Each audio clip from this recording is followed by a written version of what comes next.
Hello and welcome. It's the day after the Axis My India poll for India today that has triggered plenty of debate.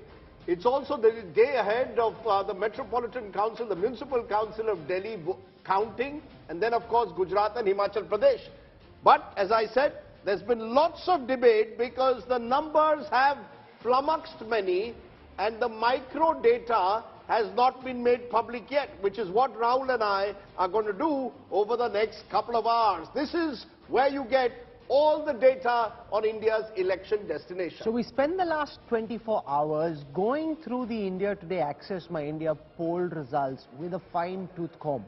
And we pulled out the kind of granular details which will give you a sense of what is happening in Gujarat, in Himachal and in Delhi and why. You'll see the big headlines. But what is moving on the ground and why? We'll try and get you the kind of insights you won't find anywhere else. Let's get started. Here are the headlines. Rajdeep and I are starting. The India Today Axis My India exit poll triggers a massive political debate with a cliffhanger predicted in Himachal. The Congress expected to perhaps edge that, but the BJP expected to sweep Gujarat. Congress now may move its MLAs from Himachal, prospective MLAs, to Chhattisgarh or Rajasthan, fearing a hung assembly in Himachal. Maharashtra-Karnataka border dispute flares up again. Protests rage in Belgavi. Sharad Pawar dares CM Bommai, says don't test Maharashtra's patience. CBI to grill TRS Neta and KCR's daughter Kavita on December 11th in connection with the Delhi liquor scam. This after Kavita requested that her questioning be delayed. Ex-AAP councillor in the dock over the 2020 Delhi riots case. Delhi court says there was clear objective to harm Hindus. Big boost for Make in India. Apple is said to be shifting a chunk of its operations out of China to India.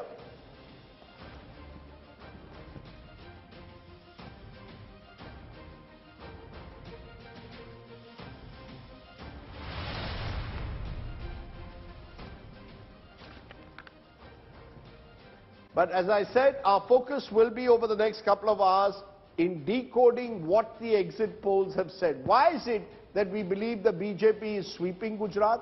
Why is it that we believe that the Aam Aadmi Party is possibly making strides? And who really are the beneficiaries? Who is the AAP taking the vote from? And what happens in Himachal? Let's start though first with Gujarat. Rahul has the data on exactly which leader is doing what in Gujarat. You know, most polls don't get into a seat-by-seat breakup because they're polling only in a few constituencies, using those trends to extrapolate over the larger assembly. What India Today and Access My India do is go down to every single constituency, seat by seat, boots on the ground, and I'll give you a sense now of the likely fate of some VIP candidates. I'll start from the Khambalia seat, where Isudan Gadvi, the chief ministerial candidate of the Aam Aadmi Party, is in the reckoning.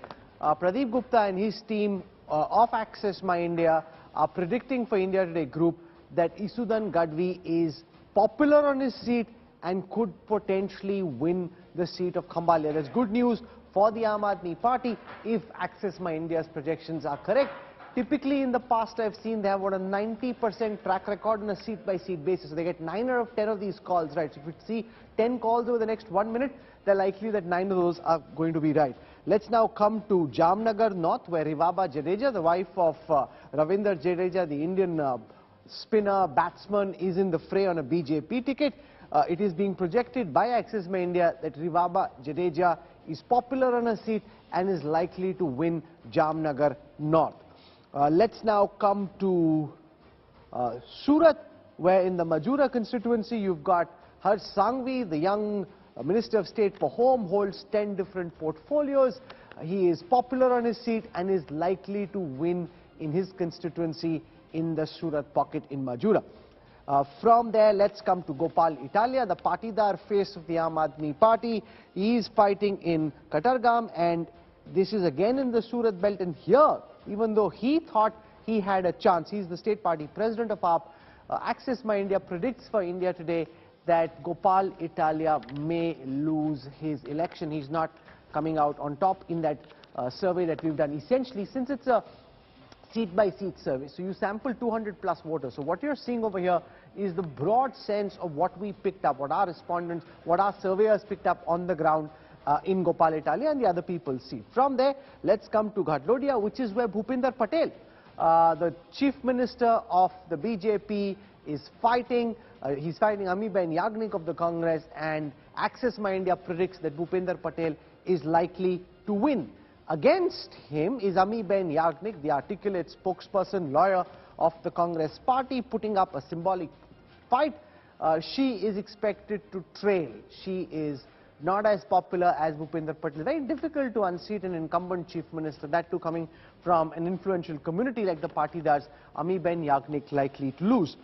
From there we come to the Vadgam seat, where Jignesh Mevani, the Dalit leader fighting on a Congress ticket, is in a very tough fight between the BJP and the Congress. I'll pause this and I'll go across to Pradeep Gupta and get a sense so far. I have some more names like Hardik Patel, Alpesh Thakur. I'll take you through, but let's for a moment focus on Jignesh, focus on the names that I've spoken of so far, and get your sense on why you think Jignesh Mevani is fighting a tough fight. This is also why Owaisi's put up a candidate, and therefore it's not as easy as it was the last time. Pradeep. See, in politics, not necessarily you won that seat last time so that you will win this time, because you switch the sides also. Sometimes voters see that as angle as well.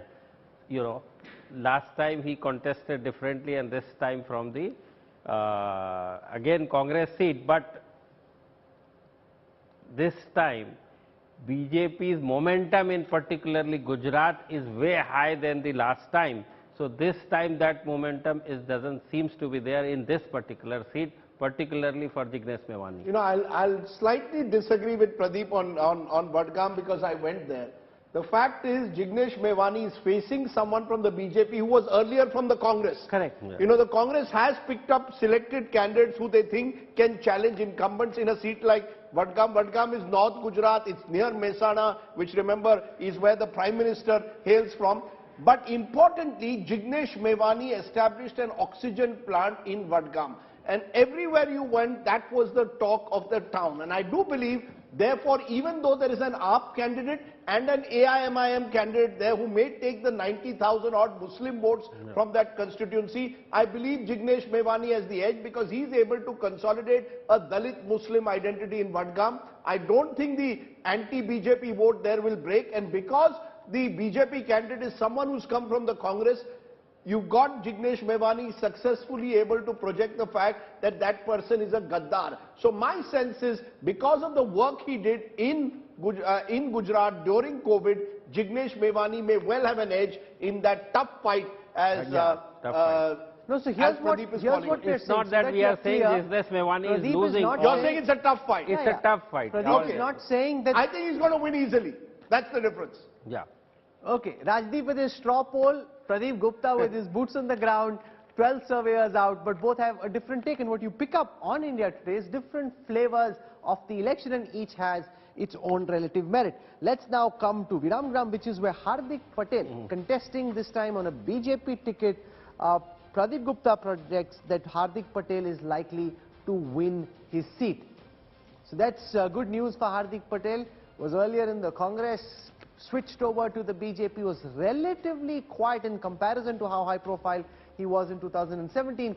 He is likely to win his seat. From there, let's come to Alpesh Thakur, a former colleague Rahul, of his. I just want to make a quick point here on Hardik Patel's seat, Vadgam, is that top leadership in BJP believes that he may lose. And let me give you a very interesting, because I went to Viramgam. Interesting, 70 kilometers outside Ahmedabad. It is a seat which the Congress has won the last two elections. And Lakhabhai Bharwad is a strong man in a sense of Viramgam. But what's happened is, A, Hardik had a little bit of opposition from within the BJP. Many were angry that he had been given the ticket in Viramgam. However, Hemanta Biswa Sarma, Yogi Adityanath all campaigned there aggressively, and Viramgam feels that it has been left behind by neighbouring constituencies. You see what's happened in Gujarat, Rahul, interestingly, many constituencies where there have been Congress legislators feel that development works have not come to their constituencies, they've gone to the BJP ruled constituencies. And Viramgam is a good example. Also in Viramgam there's a large Thakur community there. That's why Hardik is facing a bit of pressure, because it's not a traditional Patidar belt, it's actually a Thakur belt. So the OBC factor there could become an issue there, because the AAP also has put up a candidate there who may eat into some of the votes of Hardik. So Hardik is facing a tough fight, but I do believe he has the edge, because he is a face that people in a BJP dominated area will automatically gravitate towards. So I would give Hardik the edge from what I saw in Viramgam. Let's come to Alpesh Thakur. OBC leader coming from the Thakur community ran a big campaign on the issue of prohibition on alcohol against the BJP in 2017. This time fighting on a BJP ticket in Gandhinagar South. He is likely to win, according to the prediction of the Access My India poll. From there, let's come to Patel Kulkarni. She's the daughter of a riot convict. Rather controversial ticket given to Patel in Naroda. She is likely to win. That's the poll prediction. Finally, I come to Alpesh Kathiria from the Aam Aadmi Party, Varacha. This is one of the big seats that the Aam Aadmi Party thought they would actually do well in. And Alpesh, in fact, did something really cheeky.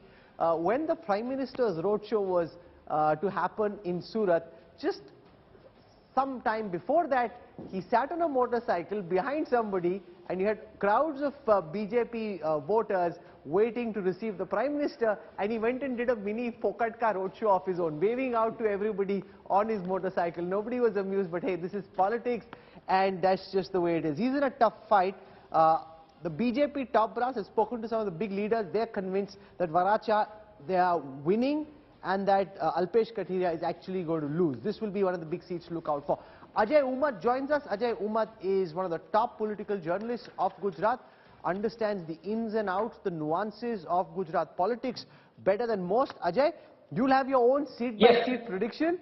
So give our viewers a sense of how your seat-by-seat prediction compares with what we've just seen Pradeep Gupta put out for India today. Look, I feel that the chief ministerial candidate of Aam Aadmi Party, Isudan Gadvi, is losing from Khambhalia, 100%. In Vadgam, I feel that it would be a photo finish between Waghela and our friend Jignesh Mewani. But Alpesh Thakur is definitely going to win, and Amit Bhai has openly said to all the reporters to whom he has invited for dinner at Media Center, he said he will be winning with a thumping margin of 35 to 40,000, because that constituency belongs to Amit Bhai's Lok Sabha constituency, and Amit Bhai has taken personal interest, and I am sure that, Alpesh Thakur is going to win. Hardik Patel, as Rajdeep Sardesai has rightly said, that, there is a lot of issues with Hardik Patel, and local BJP leaders, they are not supporting Hardik Patel. Hardik has complained also to High Command that, local people are not supporting him. Plus, Aam Aadmi Party's Patel, this Alpesh Kathiria and others, they were relieved from a first phase in Surat. They all have come to Hardik's constituency in Viramgam for second phase. They and others, they tried to defeat Hardik. And as Rajdeep Sardesai said, there is a third component. Aam Aadmi Party's candidate, Amarsi Bhai Thakur, Amarsi Bapa, popularly known as, is having 65,000 votes there, where Hardik Patel's Patidar community is having 50,000 voters, and Lakhabhai Barwad has only 20,000 votes. But there are 41,000 Muslim votes. So Lakhabhai Barwad last time won because of support of Muslim voters. But this time I think it would be difficult. It would be a very tough fight for Hardik Patel. Having said this, Prime Minister started his 51-kilometer road show from Naroda Patia and Naroda Gam. We all know why Naroda Patia and Naroda Gam is famous for, and Prime Minister has reminded everybody about 2002 riots, and she is daughter of Naroda Patia convict. So I think that's it. They will definitely going to win. But the most important aspect I doubt that, Alpesh Katheria or Gopal Italia would win from Varacha and Katargam constituency respectively, because Prime Minister has personally supervised those areas in Surat and he doesn't want anybody to win, and that's the reason that he had done 28-kilometer road show and he personally spoke to all Patidar leaders at airport. So I think, in all this constituency, it would be difficult for Alpesh Katheria and Gopal Italia to win from Varacha and Katargam respectively. Where I again disagree this time with Ajay Umad is Varacha. I think out of all the constituencies which the AAP has targeted, Varacha is the one where they are reasonably confident at the moment. I know that what happened in Surat last time, at the height of the Patidar agitation, the BJP swept Surat. So obviously Surat is not easy. Both C.R. Patel and the Prime Minister will make every effort, and they've even got a candidate, the BJP, to withdraw of the AAP from Surat East. So they've made every effort in Surat to ensure that it's a comfortable region for them. But I agree with what he says on Isudan Gadvi. Isudan Gadvi comes from a very interesting constituency which has traditionally been Ahir dominated. In that constituency, he comes as a Gadvi. Gadvis are a much smaller OBC in that constituency, plus a lot of powerful pressure groups are operating in that area who want to defeat him. He's given a great fight, and maybe he will prove everyone wrong, and Pradeep's poll is clearly showing that he's winning. But if he starts winning, Rahul, then I think AAP is doing much better than even expected in Saurashtra. Because if Isudan starts winning, if he wins, as per our poll, Ajay, as per the exit poll, we have to go by what the exit poll says. The exit poll is saying give me 10 seconds. No, as per the exit poll, Isudan Gadvi is winning. If he starts winning, that means the Aam Aadmi Party is genuinely making an impact in Saurashtra. That's the big picture. Okay. So, Rajdeep, in that constituency, there are two Ahir leaders are contesting. One is Vikram Madam, who is sitting MLA from Congress Party, and the other is Mudubhai Bera. Both are Ahir, and Gadvi belongs to a community where there are only 15,000 votes. But Ahir have patched up off late because they said that except barring one exception from 1962 to 2022, every time Ahir had won, and this time Ahir have decided, because BJP has promised that Mudubhai Bera would become minister, and that's the reason that Ahirs have compromised in favor of Mudubhai Bera, who, as you said, that belongs to a very influential group and is likely to win. That is what my information is. And Isudan has admitted to India Today Group's Gopi Gangan this evening that he will do social work if he loses from that constituency. In a way, he has admitted his defeat. Okay. We leave it, as I said, there are a lot of caste permutations that play out in an election. But the big picture is, if some of these numbers that Pradeep has put out of individual candidates, Rahul, turn out to be true, it means that the Aam Aadmi Party is not just getting vote share, they're winning seats. No, so stay with me as I now try and explain to you what I think is one of the most significant insights from the India Today Access My India data. What I'll show you now, we put out an overall picture saying that the AAP could end up with about 20% of the vote, and virtually every observer of Indian politics has been wondering, ye vote kahan se aa raha hai? So now, out of that total 20, Pradeep Gupta and Access My India are projecting for India Today that 5% of the vote comes from the BJP out of that 20. So 5% BJP voters breaking away for AAP, 12% of that vote, which is the big bulk, the majority of that vote, coming from the Congress, 3% coming from others. What that essentially means is that 6 out of 10 people who said they voted for AAP were originally Congress voters who this time have flipped. Out of the 5% who voted for AAP from the BJP, which means that about 1 in 4 AAP voters are traditionally BJP voters. So the propensity, Pradeep, is for AAP to break the traditional Congress vote much more than the BJP vote, and your data also suggests that. Yes, that's true, and in fact when we try and further decode the data, we will, last time, I just wanted to make sure all our viewers that last time Access My India predicted the lower range of 99 for the BJP, and BJP secured only 99, and higher range for the Congress and Alliance, which is 80 seats to 77 plus 3 seats of BTP, 2 and 1 of NCP, Congress secured. So last time, Muslim voted 84% in favor of Congress. This time, that vote share of Muslim community for Congress is only 54% and 30 went to Aam Aadmi Party. Now coming to most important and interesting part of last election, the 2017 election, which was the Patel's Patidar agitation, and on the virtue of that, among the Kadwa Patel, Congress secured 50%, BJP 44%. Congress got a better share than BJP among the Kadwa Patels. This time, that has reduced for Congress to 16. 1-6. 1-6. So it's crashed. It's crashed, and BJP now securing 58% and 20% going to So the entire Aam Aadmi past Party. agitation in some senses now defunct or defanged by the BJP. You know, linked to that is a very important number.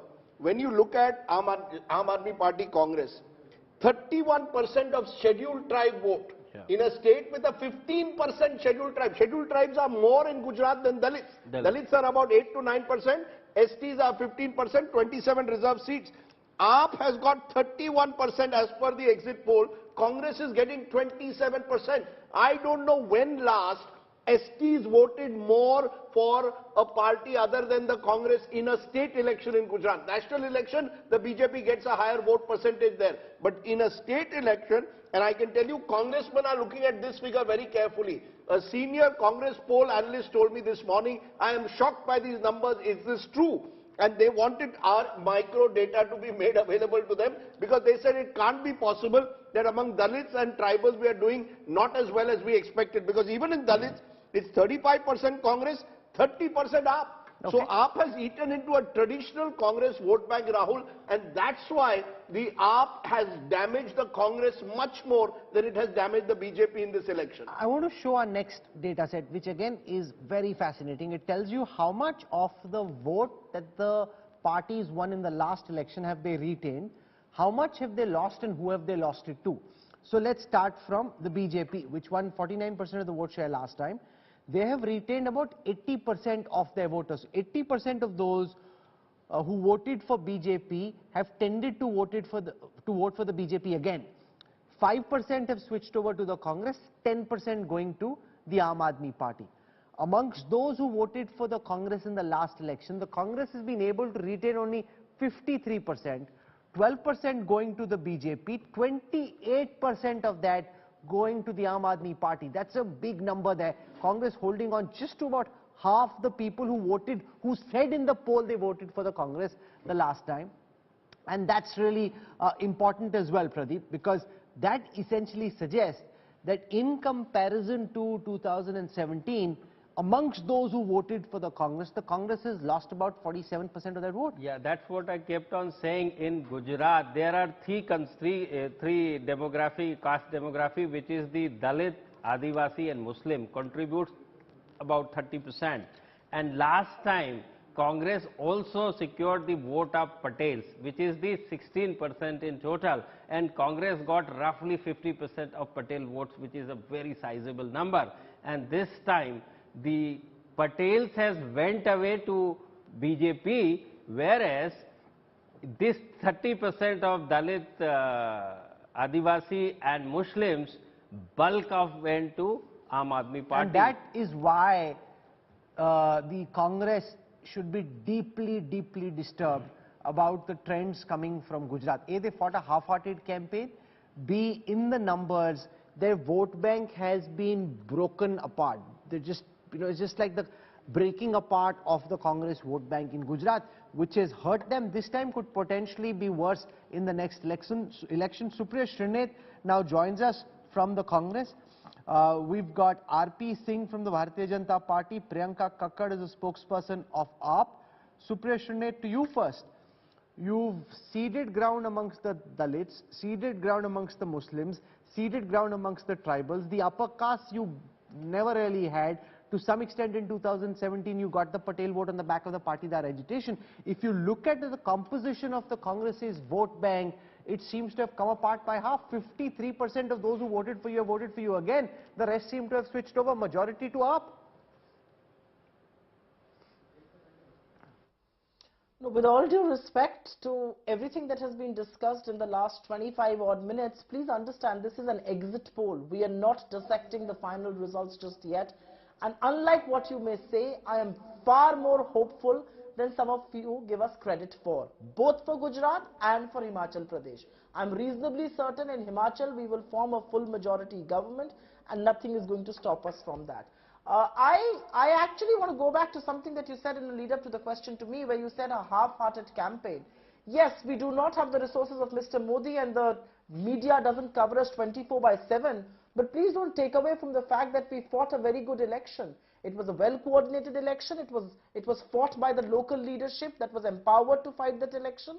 And I think the counter question that I want to raise is, if at all our vote share does go down, what is it going down on account of? Who's chipping away those votes? And no, I'm not saying, before anybody jumps to my throat and says we have the divine right to contest. No, I'm not saying that. It's as fundamental a right to contest an election as casting a vote. But the question that I will raise is, who is doing the rescue act for BJP state after state? Whether it was Uttarakhand, whether it was Goa, Himachal Pradesh that they tried to do but failed to do, or Gujarat. It is the Aam Aadmi Party, and I think some very tough questions need to be asked to, or the AIMM. And why should I not call them the B teams of the BJP? No, they have I'll tell you why. I'll tell you why. But why I'll tell you why, Supriya, come down as rescuers? Sure.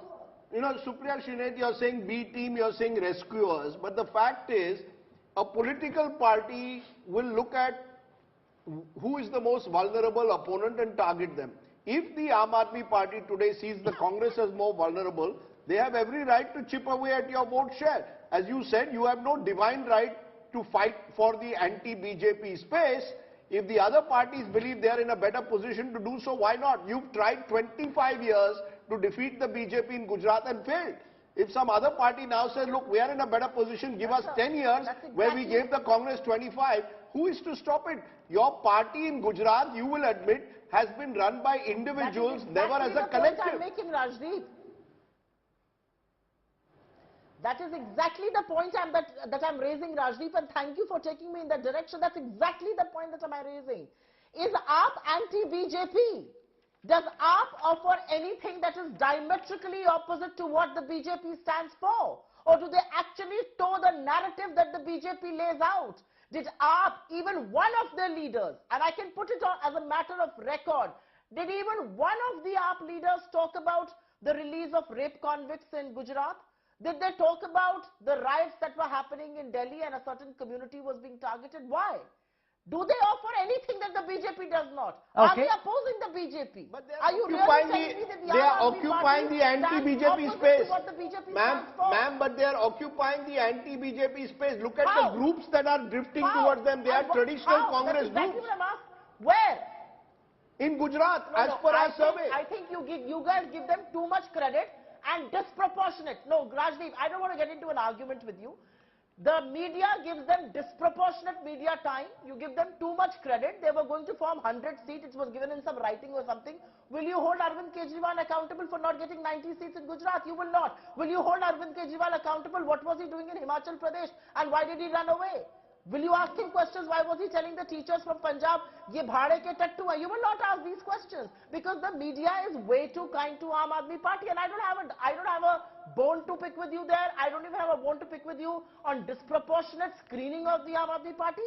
You are entitled to do that. You're free to do that. But it is also time to ask the tough questions. Is AAP offering anything that the BJP is not offering? Okay. That's all So, that I'm asking. Instead of getting caught up in political rhetoric, we want to focus in this broadcast on the data, and we did an extrapolation. Now, this is something that Rajdeep asked for. So Rajdeep, you please explain why you asked for it.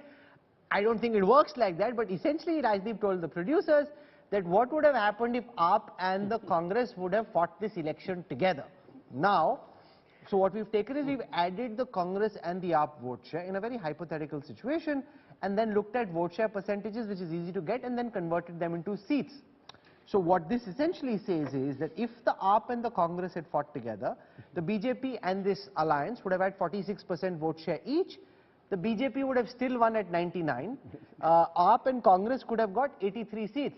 But this is khayali pulao, Rajdeep. Castles in the air. No, Elections aren't fought like that, and vote share doesn't get transferred. We saw that with SP and BSP in Uttar Pradesh. No, I agree with you that elections are both about arithmetic and chemistry. And to see the chemistry of the AAP and Congress working together is unlikely. Supriya Srinath is not wrong when she says that, the AAP is in a way targeting us. Of course they are. Look, at the moment the Aam Aadmi Party wants to emerge as the principal challenger to Narendra Modi. And that's exactly what they're doing. So therefore this alliance was unlikely. My only limited point is this, that in Gujarat there is a large anti-BJP vote, an anti-incumbency vote. Those who've gone on the ground will tell you numerous stories, anecdotally, of people who feel left out of the Gujarat model. What's happened is the Arvind Kejriwal narrative, whether you call it freebies or Revdi, or whether you look at it as health and education, has attracted a number of Gujaratis who feel that these issues have never been spoken about. That's one way of by the looking at Congress. it. The other way of looking at it is, even if Kejriwal and Congress had come together, the BJP would have still won. Of course. That's the way RP Singh, I'm sure, is looking at the data, that forget the anti-incumbency vote, there'll always be anti-incumbency vote, even if your principal opponents had fought together. The BJP in Gujarat, RP Singh, is so strong that it would have still reached the 99 mark, which is what they had the last time. That's the other way of interpreting the same data. Yes, it is. Well, Rahul, Rajdeep answered it, that arithmetic doesn't convert into chemistry. And elections are not contested on arithmetic, they are contested on chemistry. The chemistry which you make with voters, and it's very different.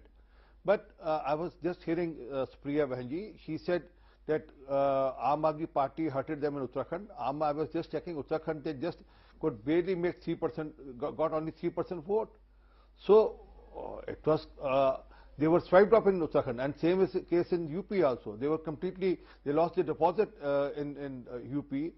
Goa, they got some 6% vote, 6-point-some% vote, which made them a regional party that time, the party which could be recognized in Goa that time.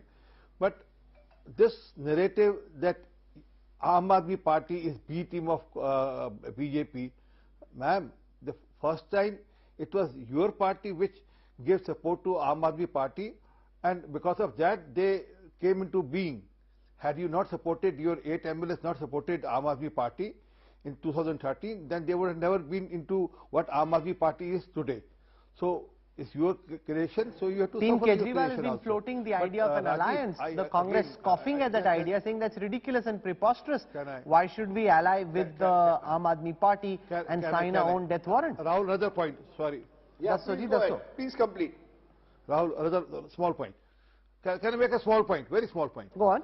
And Rajdeep, you try your best to project Aam Aadmi Party as a challenger. It's not working. Mark my word, they have reached their peak, and then now onward, they'll start going down.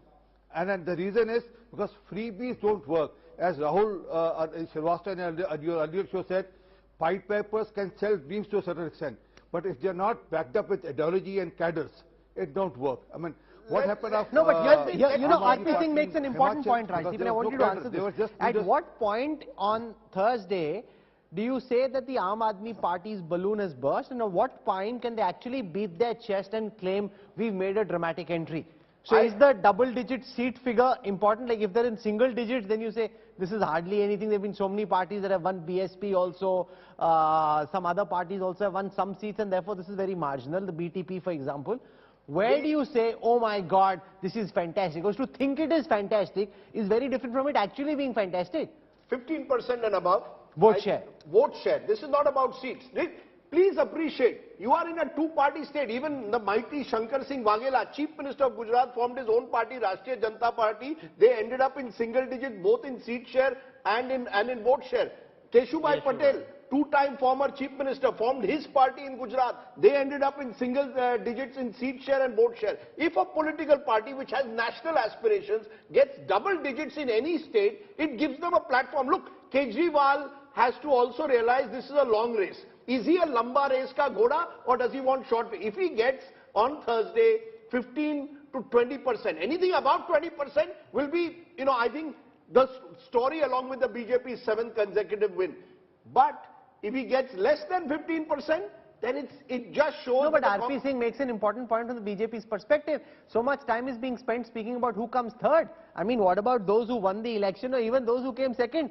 जिसको bronze medal मिला उस पर इतना time और energy खर्च कर रहे हो? Because the BJP is expected to win Gujarat. You see, when you are... No, but can I say one second? No. When you speak to any BJP leader, he'll say nothing. No one is expected to do anything. Every election has to be fought and won. You can take nothing for granted.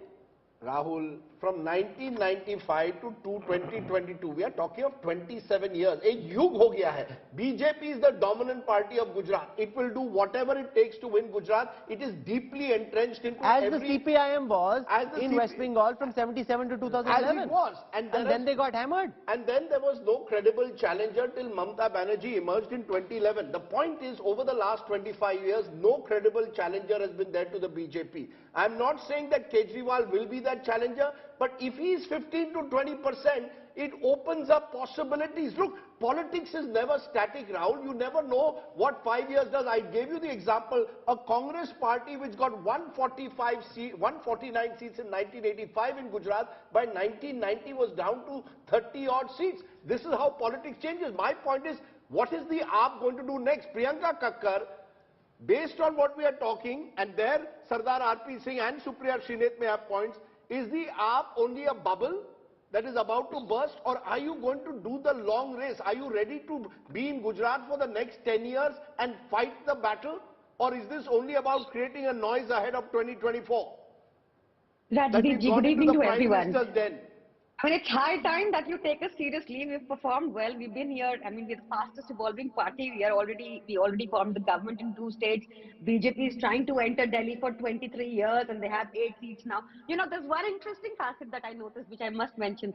The least that you give us is 9 seats. If I take that figure in Gujarat, it is still higher than what BJP has in Delhi after 23 years. So I would consider that a win, taking your exit poll on face value. Delhi BJP I'm sorry, I can't help it. You can't blame. And you are rubbing it in. You're rubbing some salt in RP Singh's wound. It is a fact. It is a fact. Okay, this is AAP heckling you. RP Singh, they are doing better in Gujarat than you are in Delhi. You gave them enough time. Please let me complete. You gave them a lot of time, Rahul. Second conclusion that I come very small point. Where is Kanwal? She's barely got a chance. Let Priyanka conclude. I'm coming to you. Please, I wait for everyone. I don't know what happens when I start speaking. Yeah. In 1985, BJP scored 15% and scored 11 seats. You are giving us 20%. I can't help but be happy. Okay. Then again, Gujarat, you know, in the least, Gujarat is a state which has promoted us to the status of a national party. Again, a reason to be jubilant. Then again, another thing is that out of 20, if you're giving us 20%, which essentially means that 1 out of 5 Gujarati voted for us. Another reason to be jubilant. Then again, you know, this she's thought through. I must tell our viewers, even Arvind Kejriwal, but even Arvind Kejriwal is doing the same thing. When he's asked that you were saying 90, look at the number of seats you are getting. He says, you have to talk up your chances. Only then will you be able to create the incipient belief that people will vote for you. No, look at so now he's saying, you can't take that seriously. Let's be fair here. What did Mr. Amit Shah say in Bengal? If you remember all his speech in Bengal, we'll get 200 plus. They ended up with 70 odd, which was a remarkable performance in itself, emerged as the principal opposition party. We said it's a big defeat. However, it has given them a platform to perhaps become the party of the future of Bengal. So, in a state like Gujarat, if the if the Aam Aadmi Party gets even 10 MLAs and 20% vote share, they will create hell in Gujarat. Day after day, they will start exposing scams. Because Gujarat, there's a lot of corruption on the ground.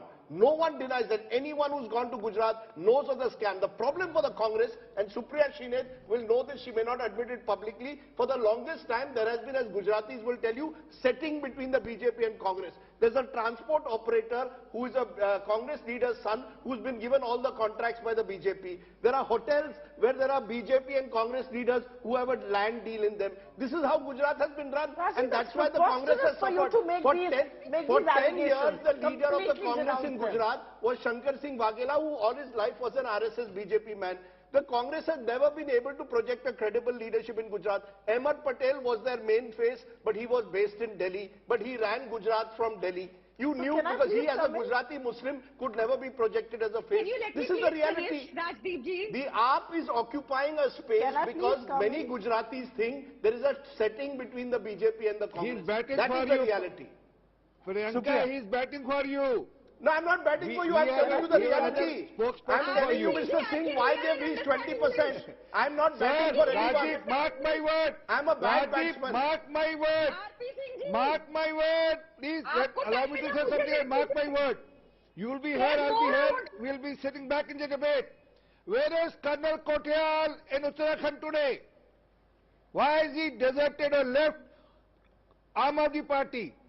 Where Do is you know the Shanta Kumar reason? ji of Himachal Because he could Pradesh see today? through Can I please that Why did he what do abandon Aam the Aadmi Party party? mean. And mark my word, let me finish, this is going to please. happen in Gujarat also. This is going to happen in Let me Gujarat finish. also. Okay.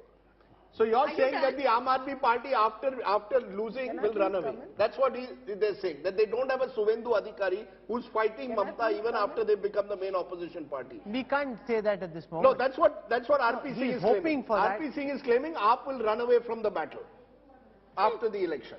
He's been hoping that for the Can I past decade. please It's come not in? happening. Yes, There's one quickly, more Supriya, point about let Congress. Respond to No, the what point happened in Uttarakhand? that I'll give the you an example. What anti-incumbency happened in in Uttarakhand? Gujarat What was happened in actually Goa? against the opposition. think The you stop anti-incumbency was against the Congress, which is why Gujarat is seeming to throw up the kind of verdict that it is. Supriya Shinde. No, I first want to go and denounce every word that Rajdeep said about some setting that is a figment of his imagination. Forget about that. I want to denounce that.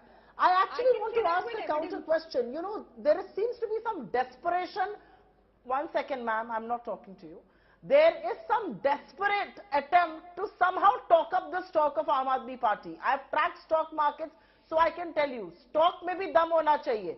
Himachal ki baat kyun nahi kar rahe? Why are we not showing them the mirror? Arvind Kejriwal was campaigning in Himachal also. Where are You've they been in a TV Himachal? I would producer, like to Supriya. ask You them. can't get, I really as an want to anchor, ask you them. can't Where get are they in ahead of Goa? my rundown. And I think RP We are Singh going asked to the right Himachal question. Pradesh next. What makes you think we are not going to I'm Himachal not. Pradesh? I'm not. Don't I am sure you throw will. my rundown out of You sequence. stick to your iNews. I am not running ahead of your rundown. We are I'm going to not. Himachal You Pradesh stick to your next. iNews. And you and I both know what that stands for. But I am only saying a simple thing. I think RP Singh raised a question, and I'm going to reiterate it, quite a rarity. What does Aam Aadmi Party stand for? Colonel Kotial to BJP ke pravakta bane hue. What is the chief ministerial candidate doing in Goa? I would like to know. What is the chief ministerial candidate doing in Uttarakhand? I just told you. I mean, they have to realize for themselves what do they stand for. I really think they need to be shown the mirror. They need to tell their stand on contentious issues. Before that, what is their ideology? That is all that matters. I want to ask Pradeep Gupta, because remember, in the manner in which India Today and Access My India conduct this post-poll exercise, in the first phase, which is say on the second, the third and the fourth, you have a very extensive opportunity to do a detailed post-poll study. The fifth data is actually pre-poll, just done ahead of the actual counting, where things could potentially change because some of your assumptions may change based on actual voter behavior. So you've now had 24 extra hours to study your data in depth. If you were doing the same projections for us today, which you did yesterday, where you didn't have the second phase final data, what would change and why? Aam Aadmi vote share would have reduced. From 20 to what? From 20 to roughly around 15. So you are reducing them by 5. So in the No, second... I'm not reducing. It would have reduced. What we are seeing today is the drop in Why? Aam Aadmi. There is no why. People, this North Gujarat and Central Gujarat is So different where is that 5% than going? Saurashtra and South Is Gujarat. that 5% then going to add to 5 on the Congress side? No, 3 to Congress side and 2 to BJP. So Congress could then go from 26 to about 29, 30. Yeah, something like and this. BJP yeah. could then Rajdeep can't say BJP has lost 2-3% No, I vote. just want to tell you Rajdeep's I'll point. tell you, I'll just wanted to make a comment on No, one Rajdeep's second. point. If the vote shares come down by 5%, how does that impact seat share? You're Seats between will 9 be and less 20. than 9 for sure. So you're saying single digits? Single digit. Okay. So Rajdeep kept on saying there is an anti-incumbency in Gujarat. There is an anti-BJP vote. That's also true. You remember Rahul, both of us there, and they clearly say, साहब नीचे वालों के तो भरोसे हमारा कुछ नहीं होता. वो तो सब काम के नहीं है, लेकिन मोदी को नहीं छोड़ सकते हैं. So problem is voters want BJP's alternate but not Modi's. That's right. So, you know, and I'll tell you why the first phase and second phase is... Gujarat has voted differently. AAP is a concentrated vote in Saurashtra and South Gujarat, in the poorer parts, in the rural parts. As you come to North and Central, North in particular, I believe the Congress will do well. There are Congress individual candidates who will do well. Congress is relying, Rahul, in this election on individual candidates. And there are a number of individual candidates where the Congress will do well. AAP didn't have 182 candidates who are of substance. They've relied that Kejriwal will come and, pull them up. That's not going to happen. And the Modi factor is critical. The BJP is, brand BJP today is not as powerful as brand Modi. So I actually did a cross-tab, which is put the data from all the 3 exit polls together, compared as an aggregate and for the BJP, how many people voted for the BJP because of the Prime Minister. So forget everything else, party, candidate, state government, chief minister. How many people said, "Humne Bhajpa ko vote diya because of Prime Minister Modi"? I'll get you those details. Very fascinating insights. And this is actually backed by data. So you'll see the Modi factor in Gujarat, the Modi factor in Himachal, the Modi factor in the MCD polls. But we'll do that on the back of a quick break. I want to welcome also Ashwini Sharma, who's joining us now. Ashwini is a senior journalist from Himachal Pradesh. That same exercise which we did where we looked at the seat-by-seat breakup of key VIP candidates in Gujarat, we'll do that for Himachal. And importantly, we'll look at how many independents might win. On how many seats are independents looking strong, that will be a big factor, because the Congress leader I was speaking to this morning said they're already keeping track on their Bhavi MLAs, their prospective MLAs, so nobody runs away. No, Bhupesh Baghel and B.S. Hooda have flown to Shimla. They have flown to Shimla today with the clear objective that they will keep some of these MLAs in mind, who they may well fly out to Rajasthan or Chhattisgarh to keep them, in safekeeping. But remember, they did the same thing in Uttarakhand. And eventually the BJP won Uttarakhand. No, in Goa they went to sleep when they woke up in the morning. Right. Nitin Gadkari already formed the government. That was Digvijay Singh in Goa. But I think the critical factor, why is Himachal so important as we head into the break? You say Digvijay Singh, and each time he meets us, he says, "It wasn't me, why do you keep harping on the same thing?" Then he explains the story and how he blames somebody else. Well, I was privy to what happened because I was trying to talk to all sides that night in Goa, one of my home states, but I come back to it. Himachal is important, because we know that Gujarat is going the BJP's way, barring some kind of absolute miracle. We know that MCD is going the way of AAP. Himachal, Rahul, will decide whether this election means the Congress completely isolated, or does the Congress still have hope in certain states. So Himachal, critical, I believe, if Pradeep Gupta's numbers are right or wrong, will be, it will change completely the mood of political parties. Bragging rights on Thursday will be determined by Himachal Pradesh. If the BJP wins Himachal Pradesh, they'll be beating their chest and saying, MCD is just a municipal election, forget that, it doesn't matter, it's not even a state. We won Gujarat 7 times, that's a record. We fought off anti-incumbency after 35 years in Himachal, that's a record as well. Bragging rights based on what happens in Shimla. We've done some fascinating deep dives into the data from Himachal Pradesh. India today is building up to what's going to be an exciting 48 hours as we build up into counting all the debate around the Axis My India exit poll. Are our numbers right and wrong? And if they are right, why are they right? What really are these numbers telling us? Rahul and I are decoding for you the big exit poll. There is so much chatter around the value that Prime Minister Narendra Modi brings to the BJP. Everybody has a broad sense that it's Modi who leads the BJP to power. But can that be quantified? Is there a way of knowing how many people voted the way they did because of the Prime Minister? And what would happen if the Prime Minister wasn't there? Hypothetically, of course, what might happen to the BJP vote share? So what we'll do is, we'll do a dive into the Access My India exit poll numbers for the India Today group and try and quantify the numerical value in vote share that Prime Minister Modi brings to the BJP ticket. So some fascinating analysis coming up in the next 1 hour. But first, of course, it's time for the headlines. The India Today Axis My India exit poll triggers a massive political debate with a cliffhanger predicted in Himachal Pradesh, a sweep for the BJP in Gujarat. Sources now say the Congress may move its MLAs from Himachal to Rajasthan or Chhattisgarh if a hung assembly appears on the horizon. The Maharashtra-Karnataka border dispute flares up. Again, protests rage in Belgavi. Sharad Pawar dares Chief Minister Bomai, says don't test Maharashtra's patience. CBI to grill TRS Neta and KCR's daughter Kavita on December 11th in connection with the Delhi liquor scam. This after Kavita requested that her questioning be delayed.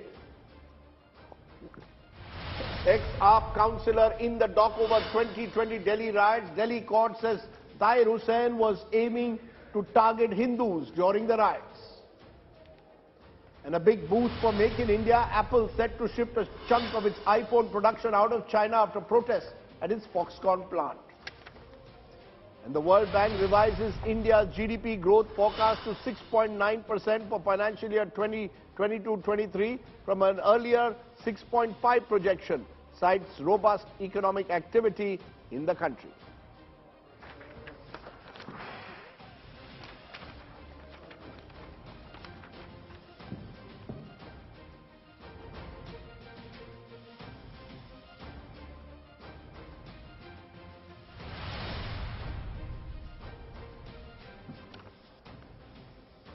Everybody has his or her own opinion on the value that Prime Minister Modi brings to the BJP ticket in state elections. But so far, you don't have a specific number to how many people say they voted for the BJP just because the Prime Minister, not the MLA, not the state government, but because of Narendra Modi. So I'm going to break that down state by state for you and also give you a hypothetical sense of what the BJP's vote share could be if you remove this section of voters. So I'll start with Gujarat, where the BJP is predicted by Access My India to get a vote share of 46%. Out of the total 46% voters who said they voted for the BJP, 12% said they voted for the BJP because of Prime Minister Modi. So take that out, it comes down to 34%. Without Prime Minister Modi batting for the BJP, only 34% said they voted either for the party or the MLA or the minister or the state government or the chief minister. 12% said they voted for the BJP because of Prime Minister Modi, which means 1 in 5 of those who voted for the BJP said they did so in Gujarat because of Prime Minister Modi. And it's not just in Gujarat. Let's now cut across to Himachal Pradesh, where the BJP is predicted to get a vote share of 42%. Out of the 42% who said they voted for the BJP, 10% said they voted for the BJP because of Prime Minister Modi, which means take that 10% out, it will come down to 32. You would have a very, very different situation in Himachal, which at this moment looks tight, but would be very different if you didn't have 10% of the overall voters, which means, again, as was the case in Gujarat, 1 in 5 of the total voters who voted for the BJP, they say primarily because of Prime Minister Modi. Let's now go across to the MCD election in Delhi, which isn't really comparable directly to a state election, but still gives you a sense of how popular the Prime Minister is, even in a municipal ticket. Here, out of the 35% voters who said they voted for the BJP, 14% said they voted for the BJP because of Prime Minister Modi, which is essentially 34% of total BJP voters saying they voted for the BJP because of Prime Minister. Every third guy in Delhi who voted for the BJP did so not because of the Parshad, not because of the MLA, they hardly have any, not because of the MPs, they have 7, not because of anybody in the government or the party, they did so because of Prime Minister Modi. If you look at the two states, Pradeep, that means 1 in 5 of BJP voters are saying they voted the way they did only because of Prime Minister Modi. That's a big number, one man and the value he brings to the BJP ticket. Yeah, earlier it used to be the most number party loyalist. Like we are voting for this party, pasand ki party hai, hum to isi ko vote karte hain, which was the case even today in Congress, ki jaise hum to Congress ko vote karte hain, haare ya jeete. Now this phenomena is shifting to a personality, and particularly in case of Modi, and which is the case if you see in MCD election, which is there for Arvind Kejriwal.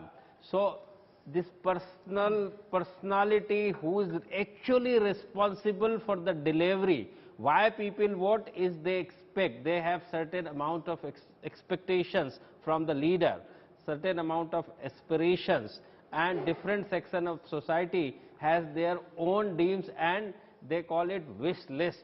Whoever government comes in, what netas are promising, they have to see whether they are delivering or not delivering, and on this very parameter, they decide whom they should be voting next time. You know, I think, Rahul, this is fascinating because if you travel through Gujarat, you saw a number of people didn't even know the Chief Minister's name.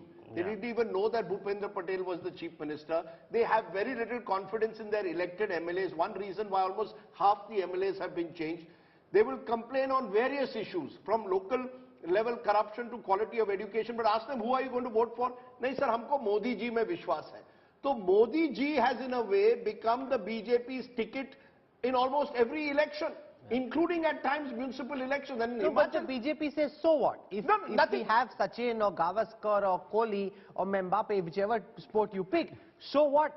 He's playing for us, he's batting for us, he's our captain. Nothing wrong, you could argue, in the short term, but in the medium term and long term, the BJP will have to look at it carefully, because what happened in the 1970s, Devkant Barua said, India is Indira and Indira is India. Eventually the Congress organization, once Indira Gandhi was not there, began to melt away because you had such weak chief ministers. In Maharashtra, for example, you imposed someone like Babasaheb Bhosle, who was completely unknown. You had several such examples in the Congress in the late 70s and 80s, and the party paid a price. I'm not saying the BJP will pay a price in the same way because the Sangh Parivar offers them a cadre, but I'll give you the example of Himachal. In a close run race where you have a lot of angst over Agniveer, over tourism decline, over GST on apples, on old pension scheme, Mr. Modi has gone to Himachal and said, when you press that lotus vote, you're not voting for Jairam Thakur, you're voting for me. So the anger against the Chief Minister, anti-incumbency, is sought to be offset by the Prime Minister's personal popularity. Now that can work while the Prime Minister is there. Now the question at some stage will be asked after Modi who? I know that we are in 2022 and therefore perhaps it's the wrong time to ask it, but the BJP has to be conscious of the fact that are you weakening your state units with the likes of Bhupendra Patel as your Chief Minister, relatively unknown, and relying entirely on Mr. Modi's charisma at times in close state elections. It works in a national election, Rahul, but in a state election, are you weakening your chief ministers? Except Yogi Adityanath, I don't see any chief minister who's lifting the BJP today. But Rahul Srivastava, look at it the other way. 8 years into power, you have a man who on his own steam can add 10 to 12% extra vote to what the BJP would have got otherwise. That's quite phenomenal. I think it's happening after a very long time. Indira Gandhi could do it primarily because of the fact that she represented a lot many things. Legacy, Jawaharlal Nehru family, the war, the tough lady, tough decisions. She took on the mafia in the Congress, the cartels. That's what Modi has become for people. As Gupta ji said very rightly, delivery is a big thing. Rajdeep for the last 2 days has been talking about Himachal Pradesh and why women can be critical. I spent a lot of time today among women groups calling them up. You know what they are saying? What is the most critical factor for women in Himachal today? That in the toughest of the period of COVID and others, the free food grain which came to them is the key element. 650 to 700 rupees saved every month. That is one of the driving factors in Himachal. If that works for the BJP, it can actually do wonders. Particularly during the COVID, when the tourism is the major, income. There is no earning. Many of the people, and also adding to this the Kisan Samman Nidhi, which farmers is again there is no industry. And Rahul, you may want to take it forward. It's not just delivery. It's delivery plus aspiration. Yeah. Modi today represents respect. There are two demographics where consistently the BJP has scored higher than its opponents, which is women and youth.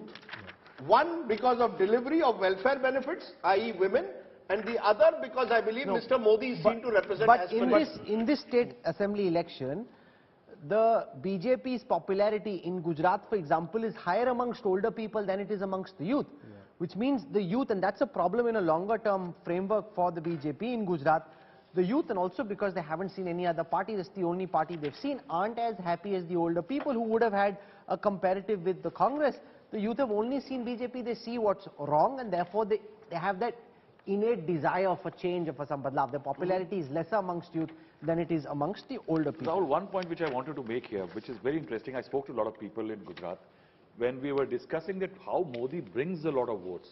I don't know whether Mr. Gupta has gone into the fact that the voting percentage has gone down. Last time 5.5 lakh votes were there, which were nota. A lot of people didn't vote because they didn't want to vote for somebody else and they didn't want to vote for the BJP.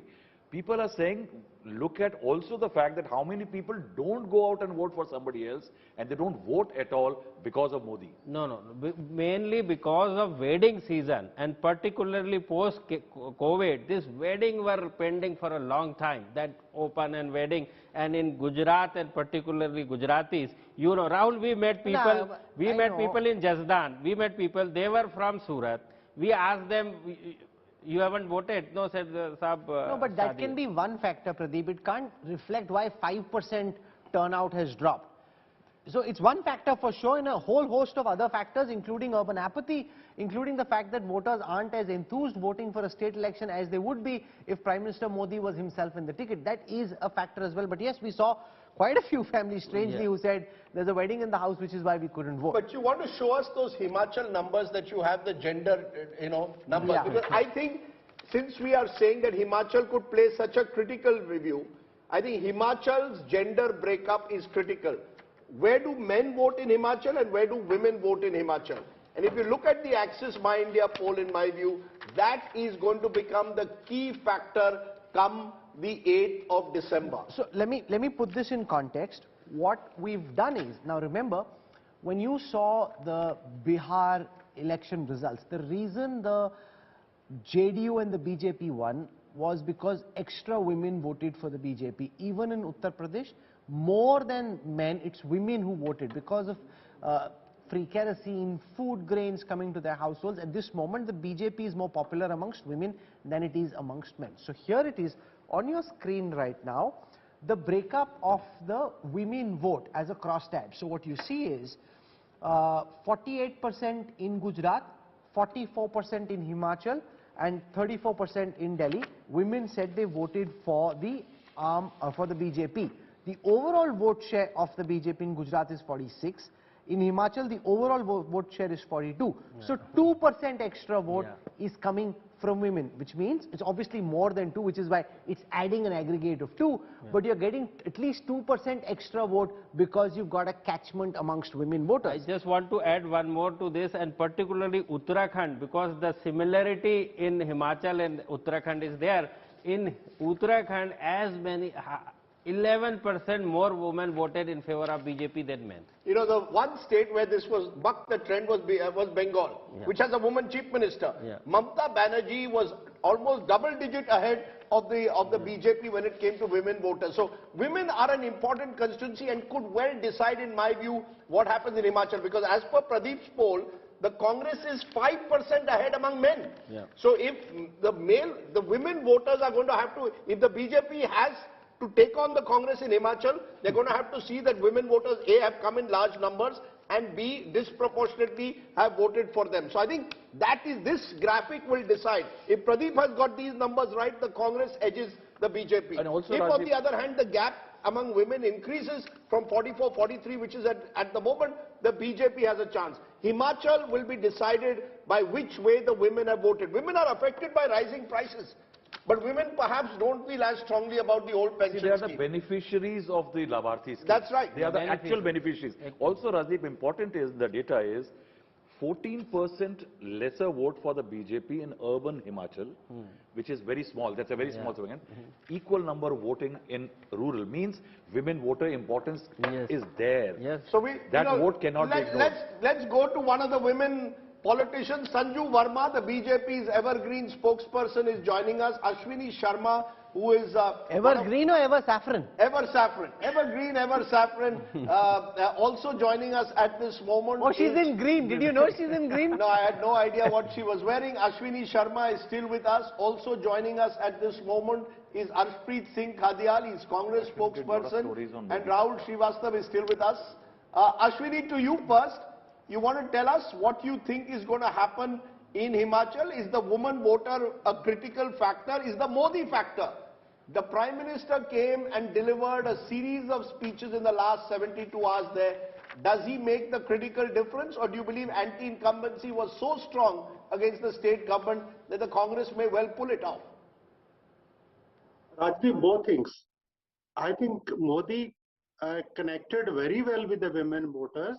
And today I was sitting with the Chief Minister and we were analyzing some of the trends which he expected.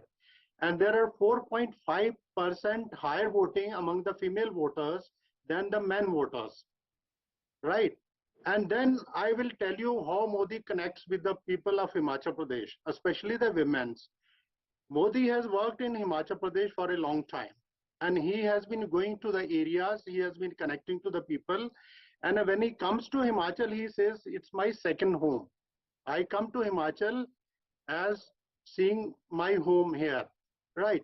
Then he tries to, this time he made it a very important point that earlier, being a special category state, Himachal Pradesh has to go to the center and beg to the center. Now, your son is serving as Prime Minister and I have a responsibility to fulfill your requirements. You know, the bulk drug park in Himachal Pradesh was sanctioned within 15 days time. There was a process going on, but when the bulk drug park decision was taken, it was sanctioned within a 15 days and Prime Minister came and laid the foundation stone also. Number two, Prime Minister whenever comes to Himachal Pradesh, he either wears the Himachal attires or he tells the people that whenever he goes abroad, he wears Himachali cap. Modi ji in Israel wearing Himachali cap, he goes to Uttarakhand and wears the attire of Himachal Pradesh. And when he starts with a speech, as he has been doing in other states also, he speaks Himachali. He speaks Mandyali, he speaks Bilaspuri. Last time he was in Bilaspur, he was telling that Prem Kumar Dhumal and JP Nadda used to stroll in the Bilaspur streets and go to the shops. In Solan, he tells there is a Sholewala. He named that person. So he has an art of connecting to the people, you know, and he tells that he is taking all the articrafts, traditional handicrafts of Himachal and gifting it to the dignitaries outside. So that is his way of connecting to people, number one.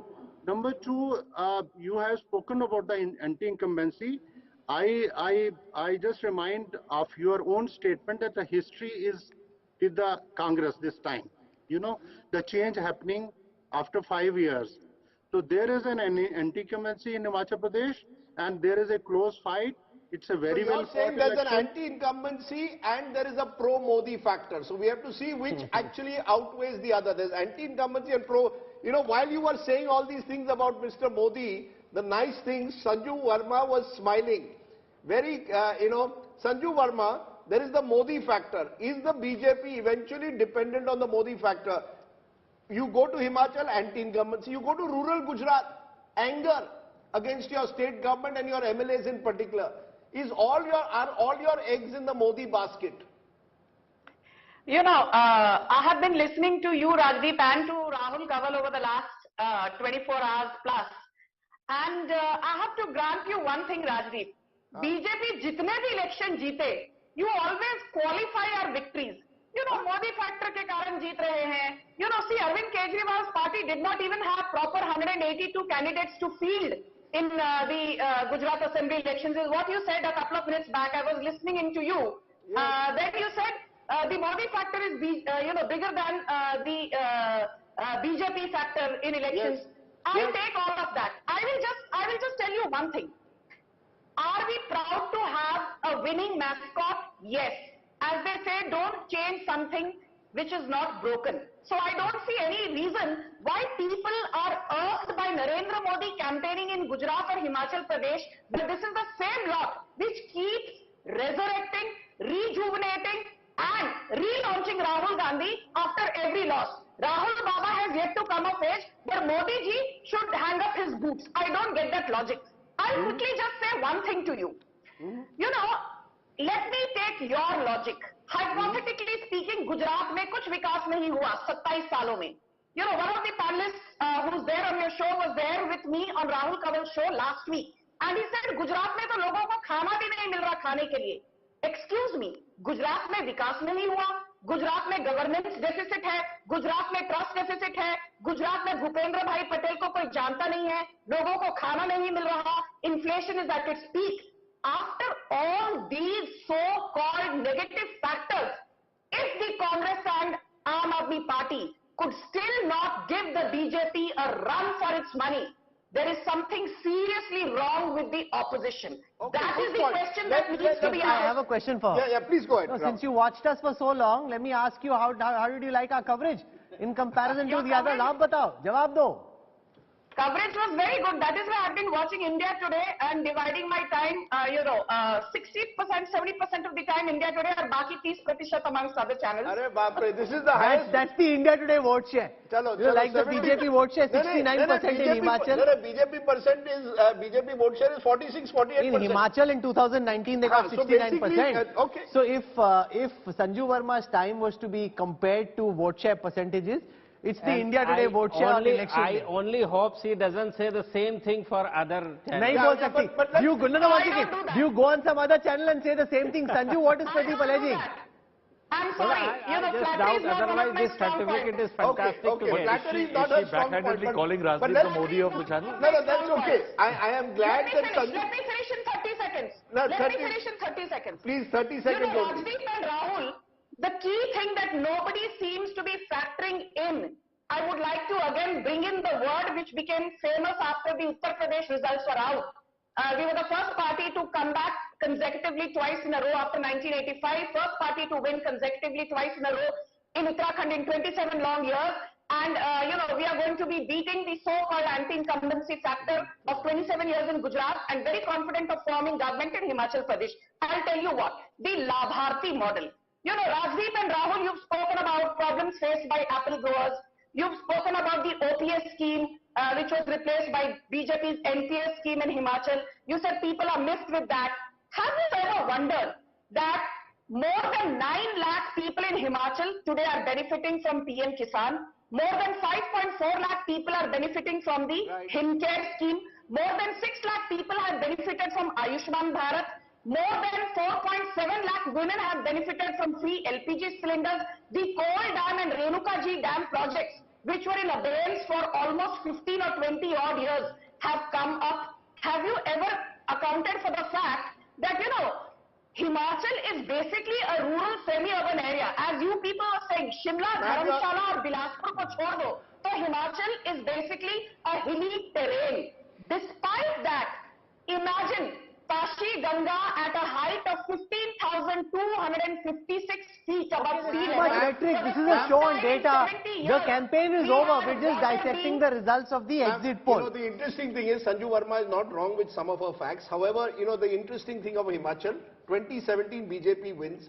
2019 BJP gets 69% of the vote, but 2021 by-election they lose all four and come down by 25%. So nothing is constant. Let's get, Arshpreet Singh Khadial, the one state which the Congress will put all its eggs into on Thursday is Himachal. You seem to have been decimated in a way in Gujarat, and we'll come to Jasmine Shah of the AAP on that.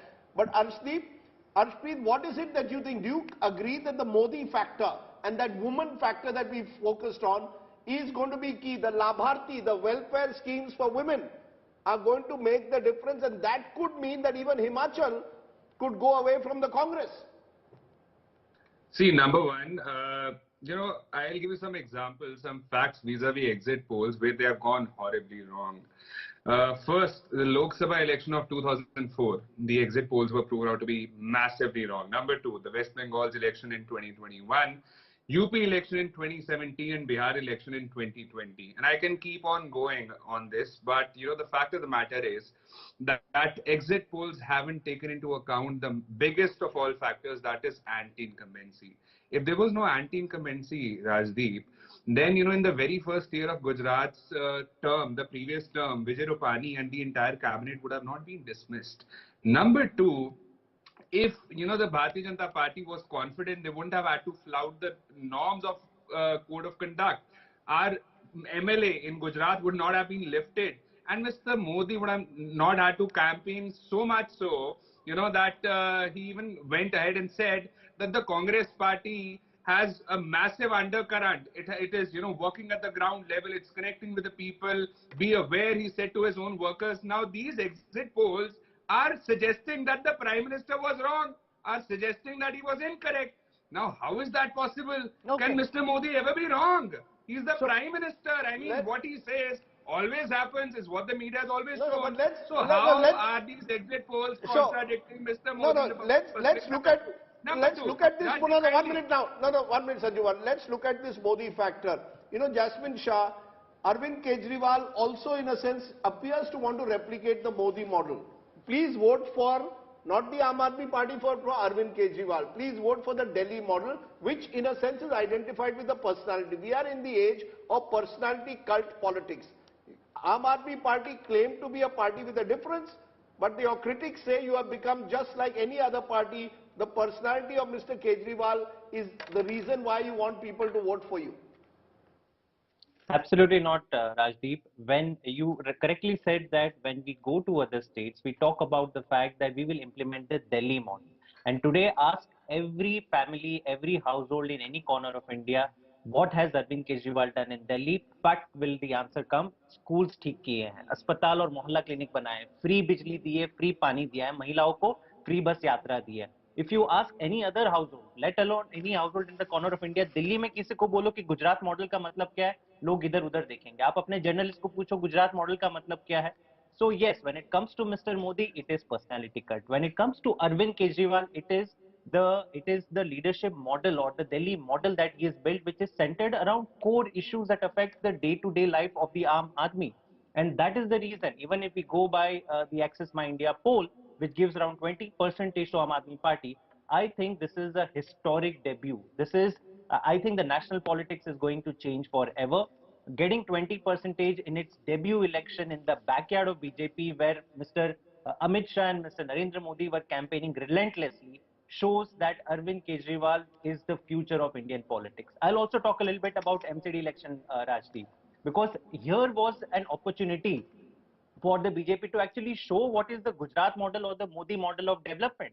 Instead, what did they do? The entire of last 6 months, the entire BJP of Delhi, 7 chief ministers, 20 union ministers and 30 TV channels were relentlessly talking only about corruption, corruption, corruption. Manish Sosodia ne corruption kiya, Satinder Jain ne corruption kiya, Sharab ghotala hua, school ghotala hua.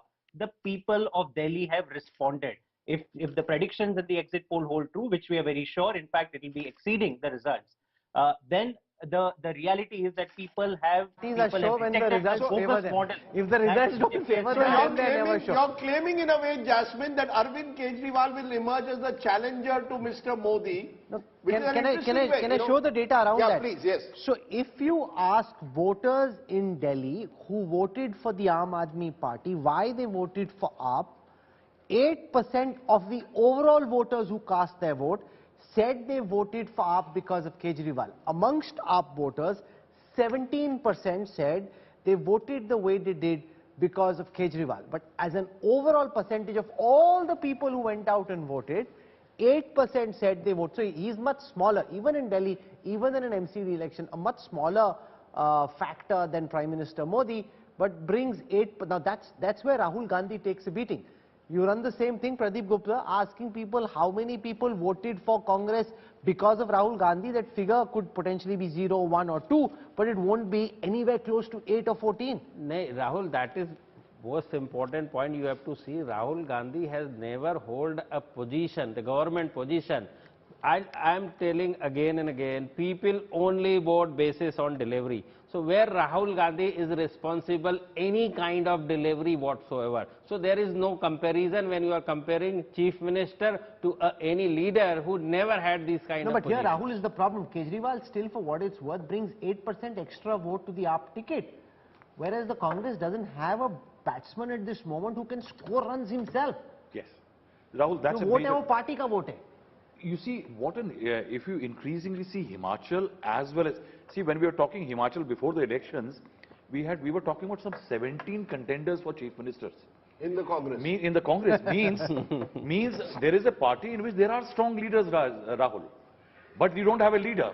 Similarly, in Gujarat, you find so many congressmen who have been entrenched, good leaders, working for it, and they are winning elections on their own. Congress lacks a leader.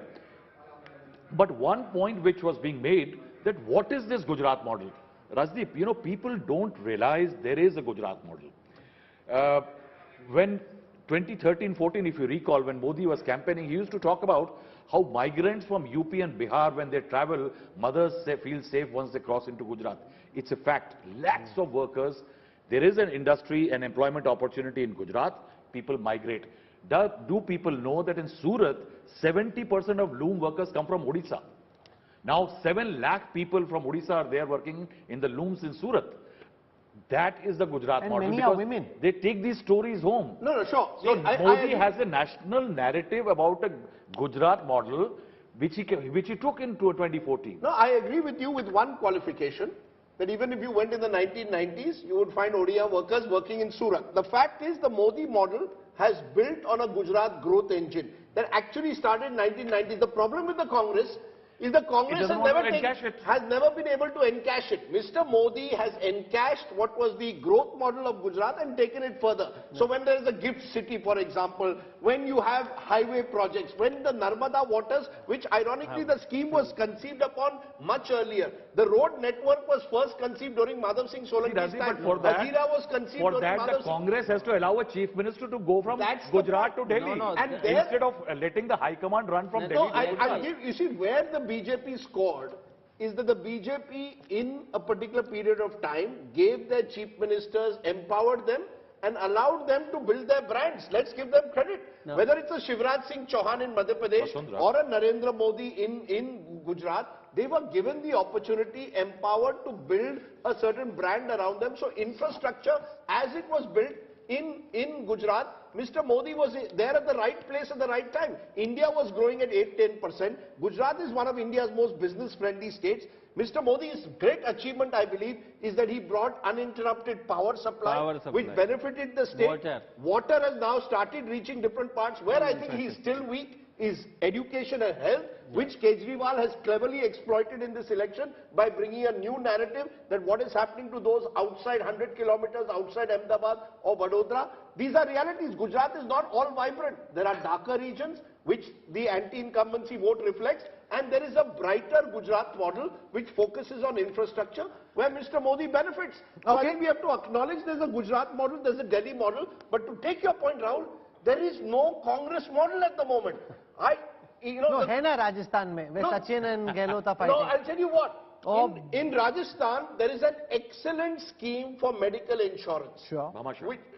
Sorry? Bhamasha, I think. No, that existed even at the Chiranjeevi scheme that has been brought in, the medical insurance up to 10 lakhs that you are providing, Mr. Ashok Gehlot should have been allowed to go out there and say, look, I am going to provide social sector reform and make me the poster boy. But you don't want to do that. Unless you start projecting a model that is an effective model to the people, the Gujarat model and the Delhi model will start competing with each other. Where is that Congress model? The Congress attacks others for unemployment.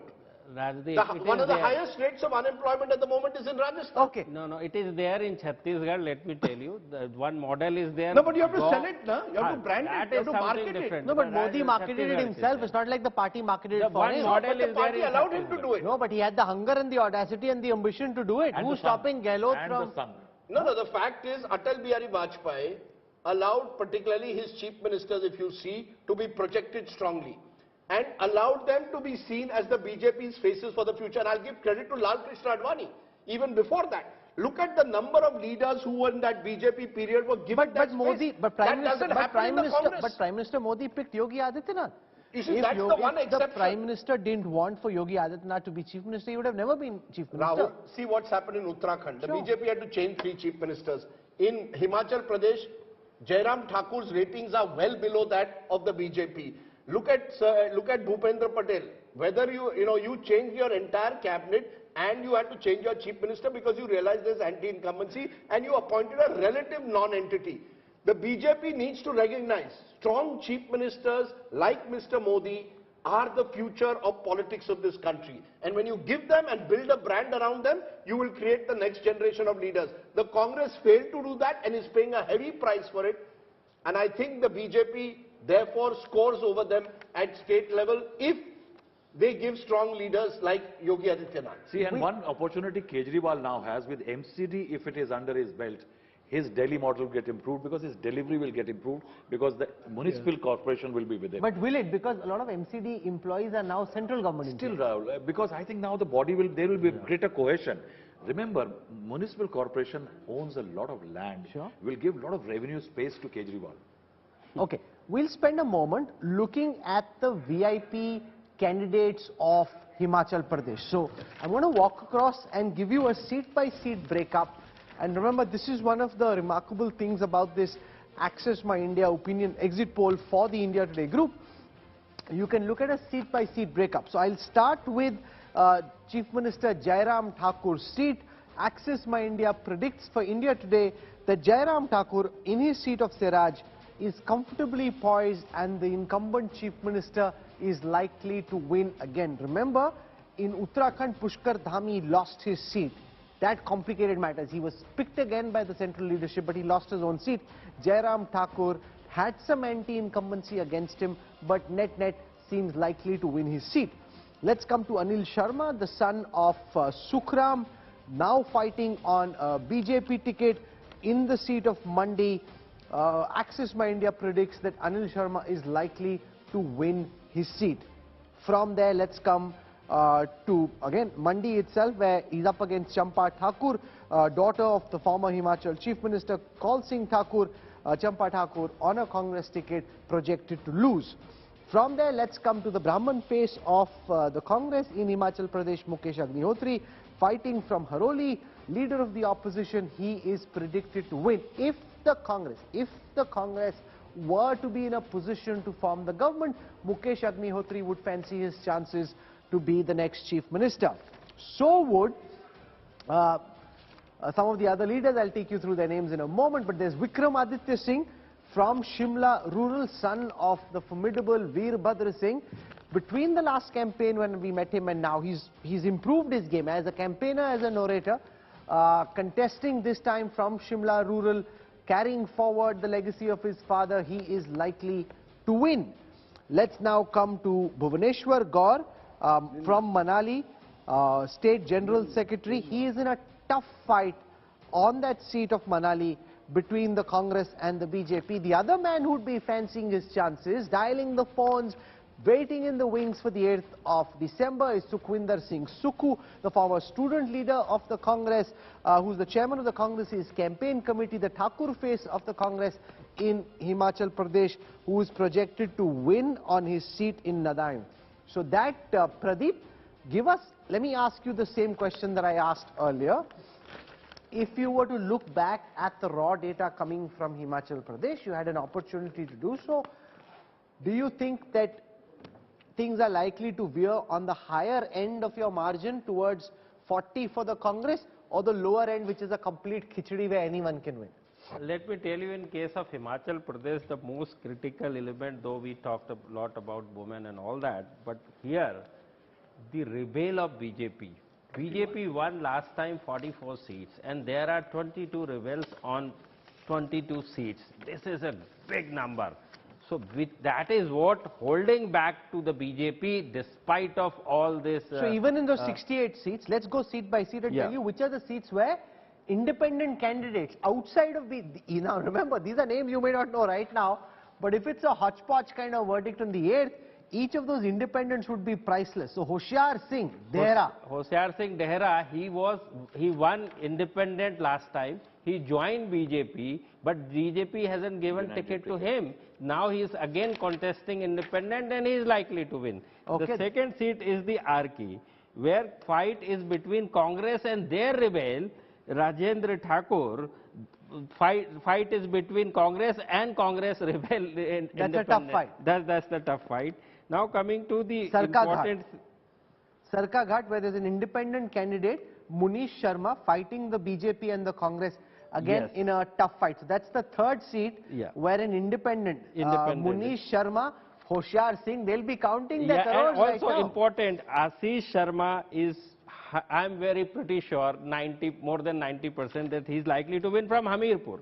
you know, I'll give very... No, there's one more, Rajdeep, just one more. There's one more independent candidate in Nalagarh. KL Thakur. He's likely to win. So I just He's BJP rebel. So 1, about 2, 4 to 6. 4 to 6. 4 to 6 BJP rebels are there. Yeah. No, the ones who are winning. Yeah, who can win? These people in a small assembly would be priceless. And where they are spoiling the prospect of BJP, though they are not winning, I'll tell you the Jaswant Pragpur seat, Joginder Nagar, Arki, Pachhad and Thiog. So another 4 to 5. Yes. So 4 to 5 BJP rebels could win and 4 to 5 they could spoil chances. But you know, interestingly, and maybe Ashwini can correct me on this, unlike, you know, most small states in this country have gone through chronic instability because it's easy to affect defections. Yeah. Himachal has been an exception. If you look over the last 25 years, you've had 3 tenures of Veerbhadra Singh, 2 tenures of Dhumal, now you've had 1 full tenure of Jairam Thakur. So for 30 years, there's been relative stability. The only time there wasn't was when Sukhram, in between, formed his own party and then negotiated to form a government at that time with the BJP, and the BJP sort, because he had cases against him, he found a way of forming a government. So by and large, Himachal has remained one of the rare, small, stable two-party states. Unlike my home state of Goa, where MLAs are available for the highest bidder, Ashwini Sharma can correct me, but by and large, Ashwini, barring that Sukhram move, Himachal has been a state, whoever gets the majority usually gets over 40 seats, right? So we can expect one side to get over 40, possibly. Rajdeep, there was a time, 1998, when there was a tie between the BJP and the Congress, 31 seat, 31 seat. Then ultimately that you are referring to Sukhram's party, which was Himachal Vikas Congress. So they had 5 MLAs and 3 MLAs, in order to avoid that they should be hijacked by the Congress. There was a split within the party and 3 MLAs were sent to the BJP. And ultimately Prem Kumar Dhumal formed the government. That was the only instance. And then there was an instance when Thakur Ramlal became chief minister much earlier. That time there was also a defection in the party. But right now I was listening to that issue of independence. You know, the rebels are a big issue, which even the top BJP leaders admit that it's a cause of concern for the party. And I have names of at least 9 assembly constituencies where the rebels are either going to win the elections or going to damage the BJP.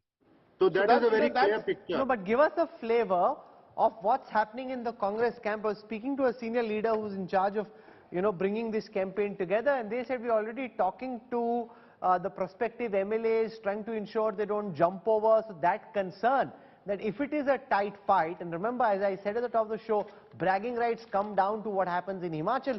Is there a fear, as was the case in Goa and elsewhere, Madhya Pradesh, for example, that some of these Congress MLAs could jump? So the Congress could net be slightly ahead but not end up in government.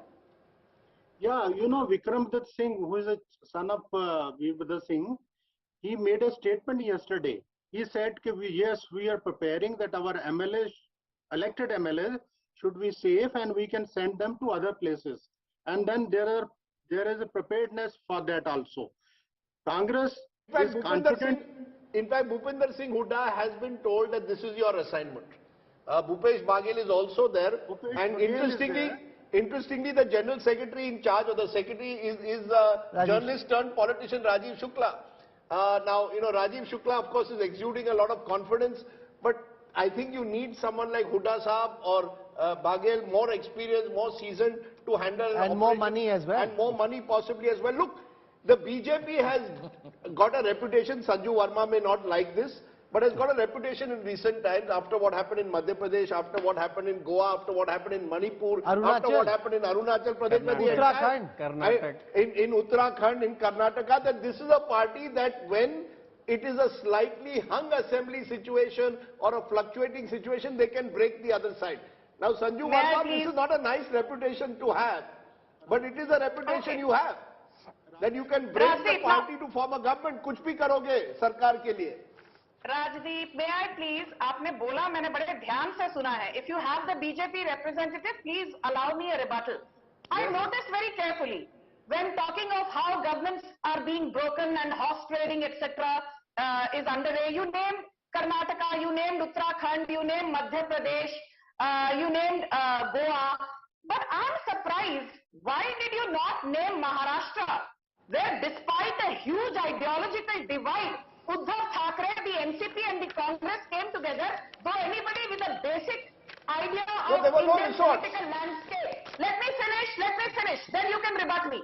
Anybody with basic common sense, anybody with a wee bit idea of India's political landscape knows that the mandate was for Narendra Modi and Devendra Fadnavis. The mandate was not for Uddhav Thackeray, the mandate was not for Sharad Pawar, the mandate was certainly not for the likes of Aditya Thackeray, who without experience was given a couple of portfolios. तब तो मैंने कभी राजदीप जी आपको ये नहीं कहते हुए सुना that Devendra Fadnavis has been backstabbed by the very ally who got votes, seats in Lok Sabha in Maharashtra. Question has been asked to Shiv Sena. No, Sanju Verma, the fact is that there are several states, small states in particular, where the BJP in the past has been able to achieve post-poll coalition. No, I'm not saying. No, you must accept that. You have the power. You have the. I'm sorry, this does not work, Rajdeep. This does not work. Let me finish. You have a habit of heckling me. I will take 30 seconds. I'm not heckling you, ma'am. Okay. You've been so nice to us today. You have said that 70% of the time you watch us. I'm so happy to hear that. Rajdeep, may I please? Thank you so much. May I please? With folded hands, may I please respond? Thank you. You are a very consummate journalist, and despite our differences, I love coming on your shows. Having said that, I need to say something, Rajdeep. You know, I have been listening to you since yesterday, and you have said Gujarat to jeetna hi tha. Isme kaun si badi baat hai if they again win despite a 27-year-old, so-called anti-incumbency. I want to ask you one thing. I was even there on your show after the BJP won 77 seats in West Bengal last year, but did not get those 200 seats which Amit Shah had promised. I remember I was on your channel, on a whole host of other channels. Nobody gave BJP credit for the fact that we had increased our vote share from 10% to 38% and from 3 seats to 77 seats. Hold on. तब हमको क्या कहा गया? So what? जो जीता वही Sikandar. Finally it is TMC which has won. Today, the same logic. Okay, we're running out of time also. It should get a... Ma'am, let the Congress... Ma'am, you made your point.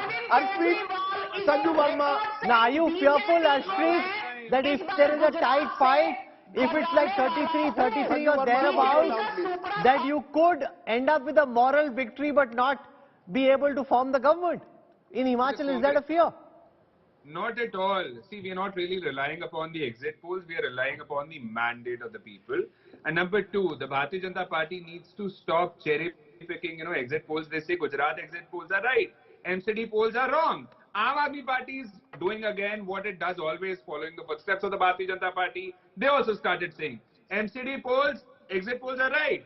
Gujarat exit polls, Himachal exit polls are wrong. However, there's a bit of a coincidence that is important to see. So we are running out of time on this show. Here's what I want to say in conclusion. If the Congress is to win Himachal, it should really win big, Rajdeep.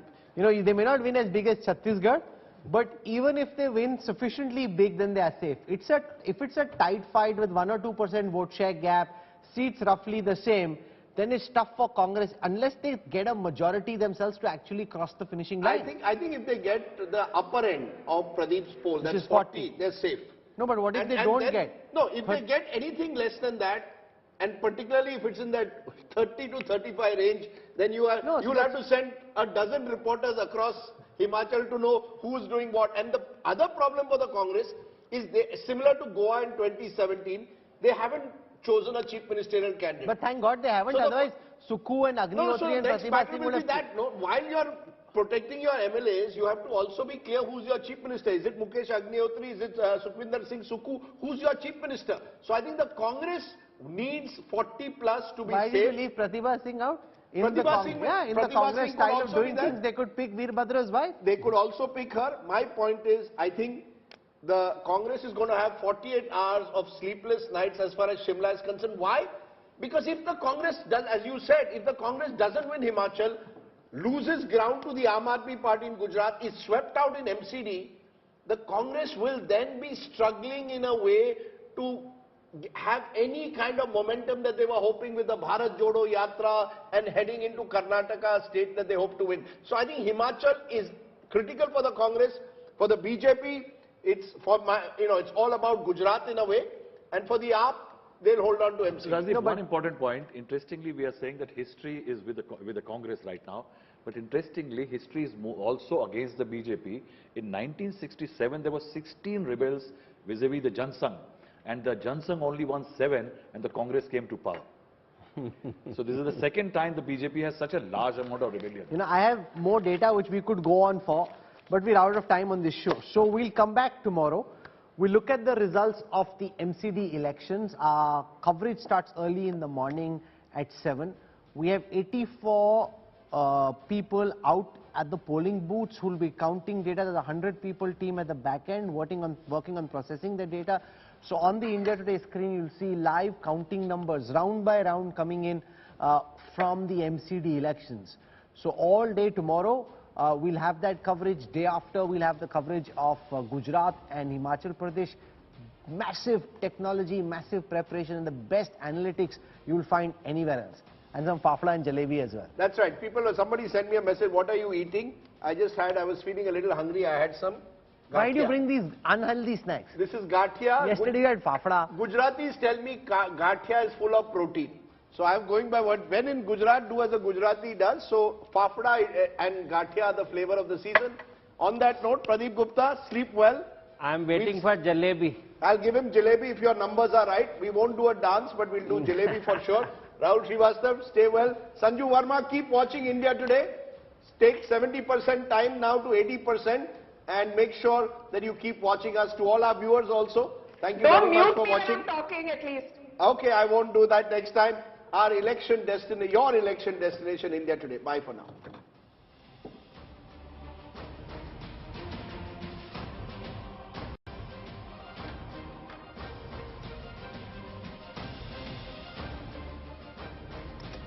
Hello and welcome. It's the day after the Axis My India poll for India Today that has triggered plenty of debate. It's also the day ahead of the Metropolitan Council, the Municipal Council of Delhi counting, and then of course Gujarat and Himachal Pradesh. But as I said, there's been lots of debate because the numbers have flummoxed many and the micro data has not been made public yet, which is what Rahul and I are going to do over the next couple of hours. This is where you get all the data on India's election destination. So we spent the last 24 hours going through the India Today Access My India poll results with a fine-tooth comb.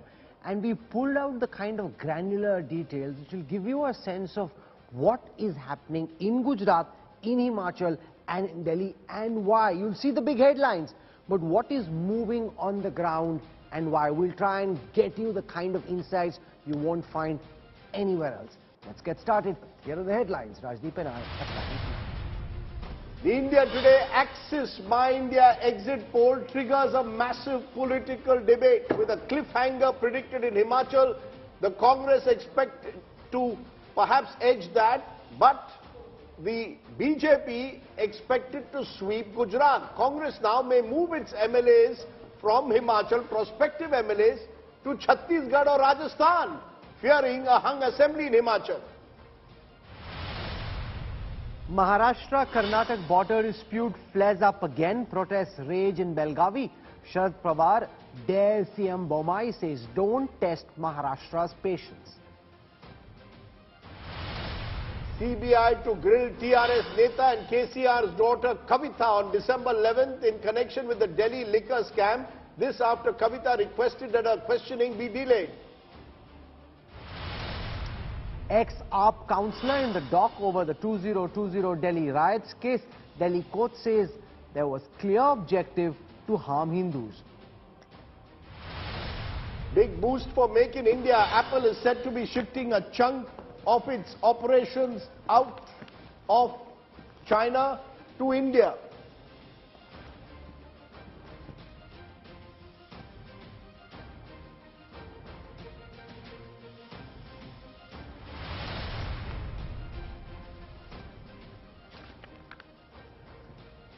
But as I said, our focus will be over the next couple of hours in decoding what the exit polls have said. Why is it that we believe the BJP is sweeping Gujarat? Why is it that we believe that the Aam Aadmi Party is possibly making strides? And who really are the beneficiaries? Who is the AAP taking the vote from? And what happens in Himachal? Let's start though first with Gujarat. Rahul has the data on exactly which leader is doing what in Gujarat. You know, most polls don't get into a seat-by-seat breakup because they're polling only in a few constituencies, using those strengths to extrapolate over the larger assembly. What India Today and Access My India do is go down to every single constituency, seat by seat, boots on the ground, and I'll give you a sense now of the likely fate of some VIP candidates. I'll start from the Khambhalia seat, where Isudan Gadvi, the chief ministerial candidate of the Aam Aadmi Party, is in the reckoning. Pradeep Gupta and his team of Access My India are predicting for India Today Group that Isudan Gadvi is popular on his seat and could potentially win the seat of Khambhalia. That's good news for the Aam Aadmi Party if Access My India's projections are correct. Typically in the past I've seen they have about a 90% track record on a seat-by-seat basis. So they get 9 out of 10 of these calls right. So if you see 10 calls over the next 1 minute, they're likely that 9 of those are going to be right. Let's now come to Jamnagar North, where Rivaba Jadeja, the wife of Ravinder Jadeja, the Indian spinner, batsman, is in the fray on a BJP ticket. It is being projected by Access My India that Rivaba Jadeja is popular on a seat and is likely to win Jamnagar North.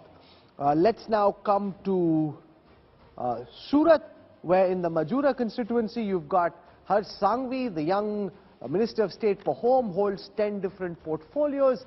He is popular on his seat and is likely to win in his constituency in the Surat pocket in Majura. From there, let's come to Gopal Italia, the Patidar face of the Aam Aadmi Party. He is fighting in Katargam, and this is again in the Surat belt. And here, even though he thought he had a chance, he's the state party president of AAP, Access My India predicts for India Today that Gopal Italia may lose his election. He's not coming out on top in that survey that we've done. Essentially, since it's a seat-by-seat survey, so you sample 200 plus voters. So what you're seeing over here is the broad sense of what we picked up, what our respondents, what our surveyors picked up on the ground in Gopal Italia and the other people see. From there, let's come to Ghatlodia, which is where Bhupinder Patel, the chief minister of the BJP, is fighting. He's fighting Amiben Yagnik of the Congress, and Access My India predicts that Bhupinder Patel is likely to win. Against him is Amiben Yagnik, the articulate spokesperson, lawyer of the Congress party, putting up a symbolic fight. She is expected to trail. She is not as popular as Bhupinder Patel. Very difficult to unseat an incumbent chief minister, that too coming from an influential community like the party does. Amiben Yagnik likely to lose.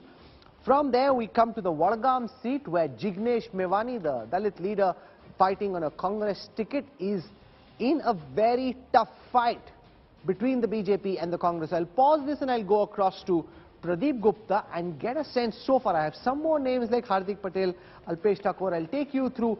But let's for a moment focus on Jignesh, focus on the names that I've spoken of so far, and get your sense on why you think Jignesh Mevani is fighting a tough fight. This is also why Owaisi's put up a candidate, and therefore it's not as easy as it was the last time. Pradeep. See, in politics, not necessarily you